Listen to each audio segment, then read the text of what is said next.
नमस्कार। कैसे हैं आप लोग। तो आज हम लोग पढ़ेंगे इलेक्ट्रिक करंट के बारे में। और आपका चैप्टर का नाम है electric chemical effect of electric current. यानी कि आपके आसपास में जो भी इलेक्ट्रिक करंट पास होते हैं उनके कारण होने वाले या फिर केमिकल इफेक्ट किस प्रकार से आपका डेवलप होता है इलेक्ट्रिक करंट को जब हम पास करते हैं या फिर कहीं से प्रोड्यूस करते हैं। तो इससे पहला चैप्टर हम लोग कंप्लीट किए थे आपका माइक्रो ऑर्गेनिज्म, और माइक्रो ऑर्गेनिज्म को इन डिटेल शॉर्ट रिवीजन में कंप्लीट किए हैं। आपका 3 पार्ट को बनाया गया है और उसमें से क्वेश्चन भी आपका जेक से पूछा जाता है और सब्जेक्टिव हटा करके ऑब्जेक्टिव हुआ है तो उससे थोड़ा सा क्वेश्चन आ सकता नहीं आएगा, तो उसको थोड़ा सा अच्छे से पढ़ लीजिए। और अगला चैप्टर है मेरा chemical effect of electric current. इसका मतलब होता है कि आपका इलेक्ट्रिक करंट के कारण होने वाले या फिर इलेक्ट्रिक करंट को प्रोड्यूस करने के होने वाले केमिकल इफेक्ट।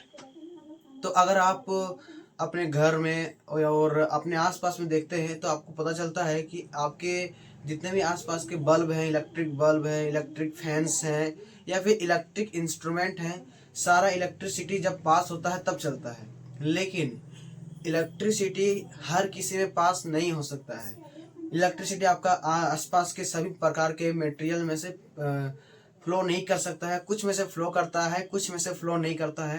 तो वो आपका जिसमें से इलेक्ट्रिक करंट को हम लोग पास करवा सकते हैं, जिसमें से इलेक्ट्रिक करंट पास करता है, जिसमें से फ्लो करता है, उसको हम लोग बोलते हैं कंडक्टर। लेकिन लेकिन जिसमें से आपका इलेक्ट्रिसिटी फ्लो नहीं करता है, जिसमें से इलेक्ट्रिसिटी पास नहीं हो सकता है और आपका फ्लो नहीं कर सकता है, उसको हम लोग बोलते हैं इंसुलेटर। तो कंडक्टर का एग्जांपल हो गया आपका सॉलिड मटेरियल जो जो आपका इलेक्ट्रिक करंट को पास करवा सकता है। उसमें से कुछ मेटल्स हैं जो कि इलेक्ट्रिक करंट को आपका पास करवाते हैं। वही नॉन मेटल में से एक तो ग्रेफाइट है जो कि एक्सेप्शन है, वो आपका इलेक्ट्रिक करंट को वो भी पास करवाता है। आप अपने घर के वायरिंग के वायर को देखते हैं या फिर आपके आसपास में लगे पोल का वायर को जब हम लोग देखते हैं तो पता चलता है कि आपके आसपास के वायर और आपका घर में लगे वायर में जो वायर होता है वो होता है मेटल। और वही मेटल करेक्टर जो वायर होता है वही आपका इलेक्ट्रिसिटी का एक जगह से दूसरा जगह पर ट्रांसफर करता है। यानी कि इलेक्ट्रिसिटी का जो भी ट्रांसफर कर रहा है आपका जगह को एक जगह से दूसरी जगह तक पहुंचा रहा है, वो आपका ज़्यादातर है सो मेटल है और हम लोग मेटल का ही प्रयोग करते हैं।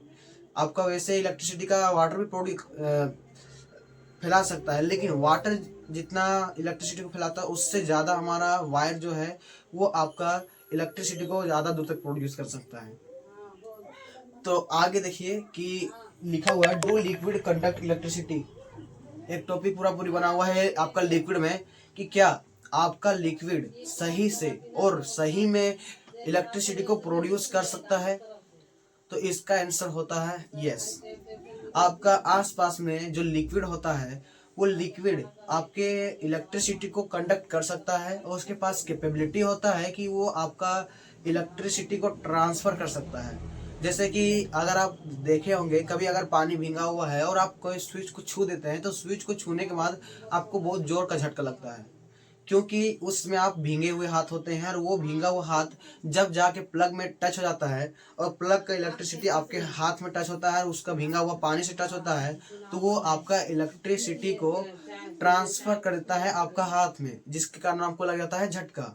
तो इससे क्या पता चलता है कि इलेक्ट्रिसिटी को ट्रांसफर करने में बीच में आपका एक मीडियम था जो कि था वाटर, वो क्या किया आपका इलेक्ट्रिसिटी को ट्रांसफर किया है। यानी कि इससे समझ में आता है कि लिक्विड भी आपका इलेक्ट्रिसिटी को प्रोड्यूस कर सकता है, प्रोड्यूस नहीं फैला सकता है। तो जिस प्रकार से आपका मेटल आपका एक जगह से दूसरा जगह पर इलेक्ट्रिसिटी को फैला रहा था, उसी प्रकार से आपका लिक्विड भी फैलाता है। लेकिन इसमें से एक तो लिक्विड है जिसका नाम होता है डिस्टिल वाटर। ये डिस्टिल वाटर जो है आपका इलेक्ट्रिसिटी को उस प्रकार से कंडक्ट नहीं करता है, क्योंकि इसके अंदर जो है वो मिनरल्स नहीं पाया जाता है। लेकिन आपके टेप वाटर और आसपास में पाए जाने वाले पानियों में उसमें आपका अलग अलग प्रकार के मिनरल्स होते हैं, जो कि मिनरल्स आपका पानी का इलेक्ट्रिसिटी से फ्लो करवाते हैं। इसलिए आपका इलेक्ट्रिसिटी जो है वो पानी जो है वो इलेक्ट्रिसिटी का फ्लो करवाता है।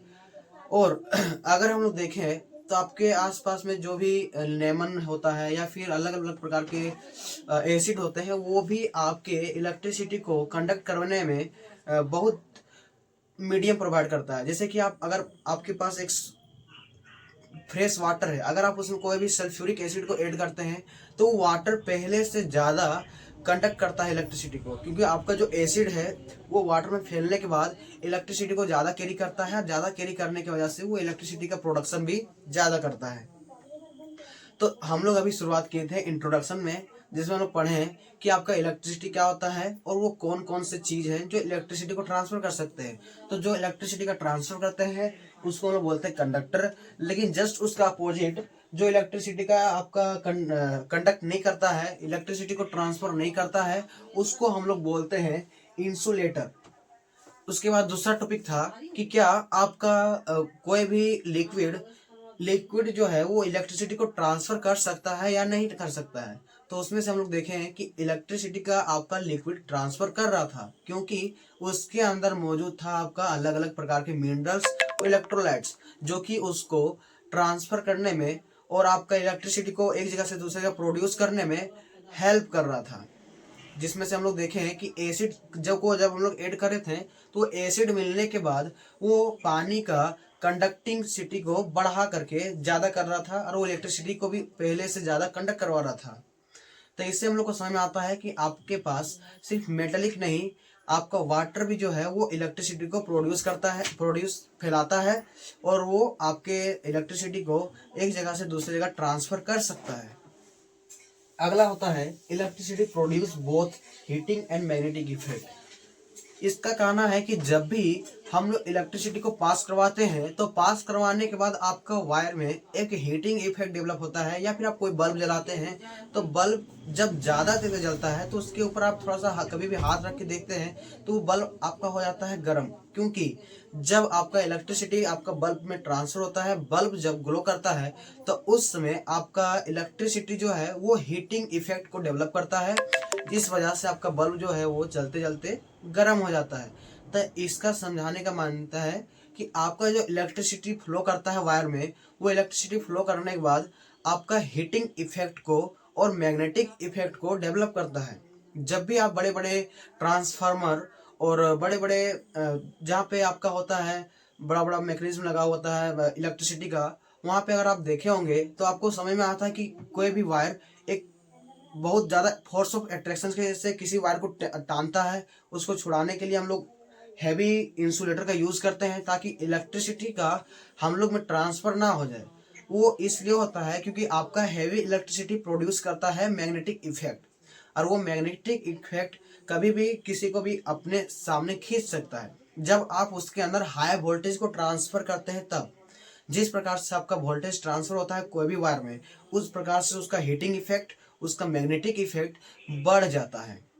तो डिपेंड करता है कि उस वायर में आप किस प्रकार का इलेक्ट्रिसिटी को प्रोड्यूस कर रहे हैं, उसमें कौन से प्रकार का इलेक्ट्रिसिटी प्रोडक्शन हो रहा है, उस प्रकार से उसमें हीटिंग इफेक्ट और आपका मैग्नेटिक इफेक्ट डेवलप होता है। इसलिए आप अगर बड़े बड़े इलेक्ट्रिसिटीज का एरिया में पहुंचते हैं तो वहाँ पे क्या होता है कि कोई भी वायर को अगर इधर से फेज को चेंज करके दूसरा फेज में डालना है, तो वहाँ के जो भी होते हैं चेंज करने वाले, वो बहुत दूर से ही काम करते हैं, क्योंकि उनको पता है कि जो आपका इलेक्ट्रिसिटी प्रोड्यूस हो रहा है उस जगह पर वो बहुत हैवी मात्रा में प्रोड्यूस हो रहा है, और वो क्या कर सकता है कि उसको अपने ओर खींच सकता है, जिससे उसका जान खतरा में आ सकता है। इसलिए वो अपने एक डिस्टेंस को मेंटेन करते हैं, उसके बाद ही वो सामान को दूसरा फेज में चेंज करते हैं।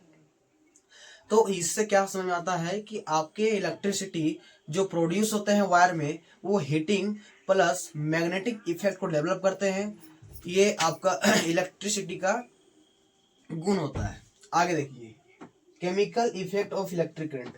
केमिकल इफेक्ट होता है जब हम लोग का इलेक्ट्रिक करंट की वजह से, और वो किस प्रकार से होता है। ये आपका ज़्यादातर होता है बैटरीज में। बैटरी में जब हम लोग इसको चार्ज करते हैं, डिस्चार्ज होता है, उस समय आयंस का टूटना, जिसकी वजह से आपका होता है केमिकल इफेक्ट, उसी के बारे में बनना है।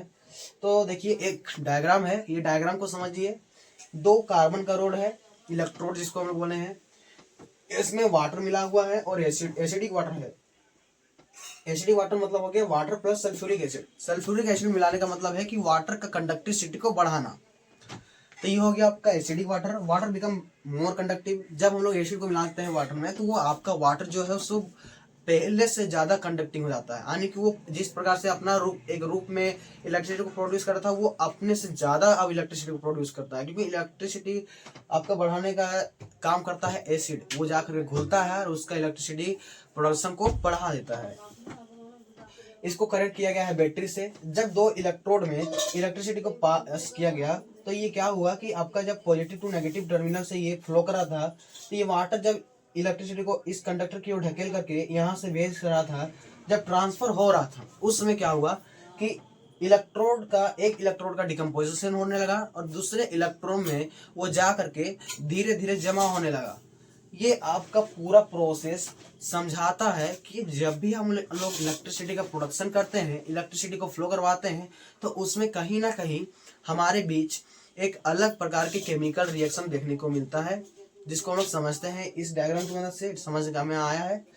तो देखिए ये आपका क्या होता है कि धीरे धीरे ये इलेक्ट्रोड इधर से टूट करके और यहाँ पे जाके ऐड होने लगता है, क्योंकि आपका इलेक्ट्रिसिटी का फ्लो के अनुसार यहाँ से वो निकलने लगता है।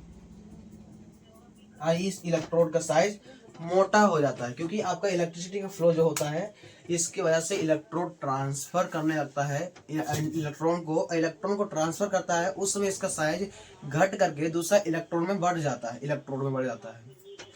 आगे देखिए कि आप अगर वहीं पे देखिएगा कि अब डिस्टिल वाटर जो है, जो हम लोग के बैटरी में ज़्यादातर यूज किया जाता है, वो आपका ज़्यादातर इलेक्ट्रिसिटी का प्रोडक्शन नहीं करता है। क्योंकि आप जब भी देखते हैं आपका बैटरी में पानी डालते हैं तो वो शॉर्ट सर्किट नहीं करता, लेकिन आपका बैटरी में एक वार्निंग रहता है कि आप इसको नल का पानी को नहीं भरिए या फिर नल के पानी के सामने इसको नहीं रखिए, क्योंकि आपका नल का पानी में इलेक्ट्रॉन अलग अलग प्रकार के मिनरल्स होते हैं जो कि इलेक्ट्रिसिटी को कंडक्ट करवा सकता है, यानी कि आपका इलेक्ट्रिसिटी को फ्लो करवा सकता है। और अगर बैटरी में इलेक्ट्रिसिटी आपस में ही फ्लो हो जाएगा तो उसका प्लेट डिसबैलेंस होकर के फटने का डर होता है।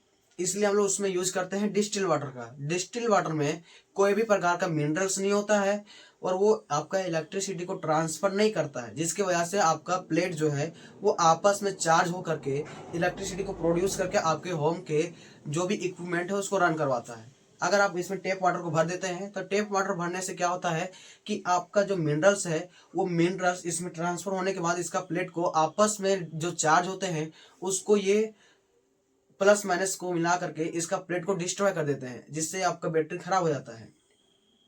इसलिए हम लोग उसको यूज करते हैं डिस्टिल वाटर को, क्योंकि डिस्टिल वाटर आपका जो है वो इलेक्ट्रॉन को ट्रांसफर नहीं करता है, ना ही उसके पास कोई मिनरल होता है। यहाँ तक समझ में आ रहा है? तो आगे देखिए इलेक्ट्रोलाइसिस। इलेक्ट्रोलाइसिस का मतलब हो गया कि आप एक इलेक्ट्रॉन को दूसरा में ट्रांसफर करते हैं, उसको बोलते हैं इलेक्ट्रोलाइसिस। या फिर उसका यूज, अब हम लोग को पढ़ना है उसका यूज। तो यूज क्या है, जैसे उसका हम लोग यूज करते हैं extraction of the metals from the their ores, यानी कि जो भी मेटल को हम लोग निकालते हैं, तो आप जानते हैं कि मेटल जो भी निकलता है हम आपके जमीन से या फिर आपके धरती से, वो आपका डायरेक्ट मेटल नहीं निकलता है, उसका ओर्स निकलता है। फिर उसको हम लोग प्यूरिफाई करते हैं, फिर प्यूरिफाई होने के बाद वो आपका धीरे धीरे उसका मेटलिक करेक्टर को उनको देख करके उसका मेटल का यूज किया जाता है। तो वही बोला गया है कि extraction of metal from the air ores, यानी कि हम लोग इलेक्ट्रोलाइसिस का यूज करके ओर से मेटल को अलग करते हैं। ये होता है इलेक्ट्रोलाइसिस का पहला प्रयोग। दूसरा है प्यूरिफिकेशन ऑफ मेटल। प्यूरिफिकेशन मतलब होता है सफाई करना या फिर उसको ठीक से अलग से छांट करके किनारे निकालना है। तो यहीं पे लिखा हुआ है कि हम लोग मेटल को अगर साफ सुथरा करना होता है या फिर उसको सफाई करना होता है या फिर उसको प्यूरिफाई करना होता है तो उस समय हम लोग यूज करते हैं इलेक्ट्रोलाइसिस का, जो कि उसका गंदगी को किनारे कर देता है और उसका मेटल का कैरेक्टर को पूरा पूरी अलग रख देता है। इसमें आपका यूज होता है इलेक्ट्रोलाइसिस का। अगला है इन इलेक्ट्रोप्लेटिंग। इलेक्ट्रोप्लेटिंग का कहना है कि जब भी आपको किसी प्लेट में या फिर किसी भी मेटल में किसी का अलग से जब परत चढ़ाना पड़ता है या फिर चढ़ाना होता है, अगर मान लीजिए ये कोई मेटल है, ये मेटल के अंदर अगर ऊपर आपको किसी मेटल का प्लेटिंग करना है यानी कि उसका गुण को चढ़ाना है, तो उस समय इलेक्ट्रोलाइसिस का यूज करते हैं। वो क्या करता है कि दूसरे मेटल को इसका मेटल में प्लेटिंग करता है, इसका गुण को, इसका इलेक्ट्रॉन्स को इसमें लाके चिपकाता है और ऊपर से इसका प्लेटिंग को इसका मेटल वाला चिपका देता है। उसको हम लोग बोलते हैं इलेक्ट्रोप्लेटिंग। इलेक्ट्रोप्लेटिंग का मतलब हो गया कि किसी मेटल का गुण को किसी मेटल के ऊपर ट्रांसफर करना by the electrolysis, by the using of metal electrolysis process, उसको हम लोग बोलते हैं इलेक्ट्रोप्लेटिंग। अगर आप किसी मेटल के ऊपर किसी मेटल का लेयर को चढ़ाते हैं तो उसको हम लोग बोलते हैं इलेक्ट्रोप्लेटिंग, और वो इलेक्ट्रोप्लेटिंग आपका होता है by the process of electrolysis. ये होता है आपका इलेक्ट्रोलाइसिस का यूज। आगे हम लोग पढ़ेंगे अगला टॉपिक, इसके लिए बने रहिए, आगे देखते हैं। Thank you.